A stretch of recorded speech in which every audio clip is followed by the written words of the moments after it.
আসসালামু আলাইকুম প্রাণপ্রিয় কৃষিপ্রেমিক ভাই ও বন্ধুগণ, সবাইকে শুভেচ্ছা ও অভিনন্দন। আজ আবার আমার পেঁপে বাগানে চলে আসলাম।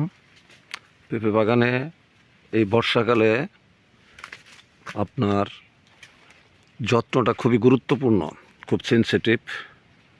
এটা আমি পূর্বে বলে আসছি আপনাদেরকে। বাগানে পর্যাপ্ত পরিমাণের ছত্রাকনাশক দিতে হচ্ছে, তা না হলে প্রচুর ফল আক্রান্ত হচ্ছে এবং আক্রান্ত হয়ে যাবে। সেটা দিক খেয়াল রেখে 7 দিন পর পর এই ছত্রাকনাশকটা দিতে হচ্ছে। কারণ এই বছর যে বৃষ্টিটা হচ্ছে, এই বৃষ্টিটা আপনার পেঁপে গাছের জন্য খুবই খারাপ।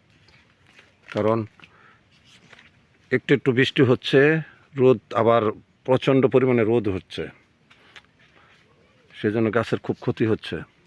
আর এই দিক থেকে রক্ষা পেতে হলে অবশ্যই আপনার নিয়মিত ছত্রাকনাশকটা দিয়ে যেতে হবে। মাশাআল্লাহ ফলন আছে, আল্লাহর রহমতে। দোয়া করবেন বাগানটা যেন সুস্থ এবং সুন্দর রাখতে পারি। মহান আল্লাহ তাআলা যেন একটু রহম করে। পর্যাপ্ত পরিমাণ ফলন আছে। আমার বাগানে ফল অলরেডি হারভেস্ট শুরু হয়ে গেছে। প্রতি সপ্তাহে 2-3টা করে গাড়ি করা যাচ্ছে,